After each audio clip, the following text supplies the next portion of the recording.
রুমে কয়জন করে থাকেন? 12 জন, তাই না? এই রুমে 12 জন। তো আপনারা সবাই একই দল, একটা বান্ধবী দল, 12 জন। 12 জন সুখে দুঃখে 12 জনের সাথে আছেন। এই 12 জন সকালে একটা ভালো কাজ করবেন। সকালে সবাই একসাথে ব্যায়াম করবেন। হ্যাঁ, একসাথে 12 জন। যে উঠতে পারে না সে দম বন্ধ করে এরকম জোরে দম নিবে, কিছুক্ষণ আটকে রাখবে, আবার ছাড়বে।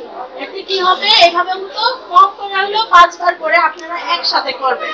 এটা আমাদের ফুসফুসটা ভালো কাজ করবে। ঠিক আছে?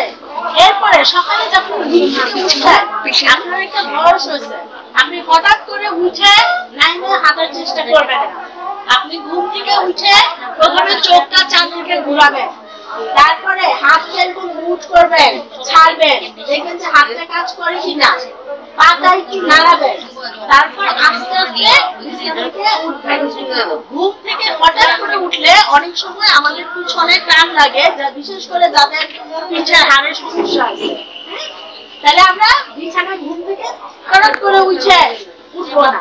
আমরা প্রথমে হাত পা সবগুলো একটু কাজ করতেছে কিনা, এই হাত পাও তো বয়স হচ্ছে না, চোখটা কাজ করে কিনা, হাতটা কাজ করে কিনা, পাটা কাজ করে কিনা, এইগুলো নাইমে আপনারা 1 গ্লাস পানি খাবেন বাথরুমে যাওয়ার আগে।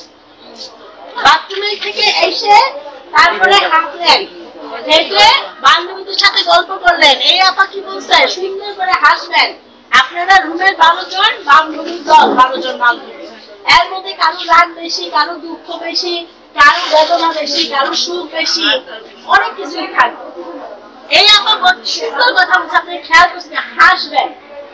এই রুমের হাসি বেশি বছরে শোনা যায় না, এই রুমের হাসি বেশি জোরে শোনা যায়, এরকম একটা কম্পিটিশন হতে পারে যে সবাই হাসেন, শুনে কোন রুমের হাসি বেশি শোনা যায়।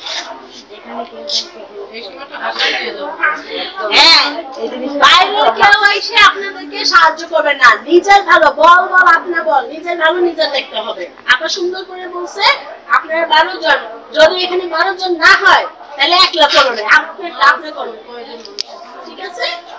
তাহলে ব্যায়ামটা করতে হবে। হাইটা এসে নাস্তা খাবেন, সকালের নাস্তা দুপুর 11টায় না, সকালের নাস্তা 8টা থেকে 9টা। খাইয়ে পানি খাবেন 10টা 11টায়, নাস্তা করে পানি খাবেন। পানি খুবই কম খান আপনারা, কারণ বাথরুমে যাইতে হবে, এটা অনেকেই আমাকে বলছেন।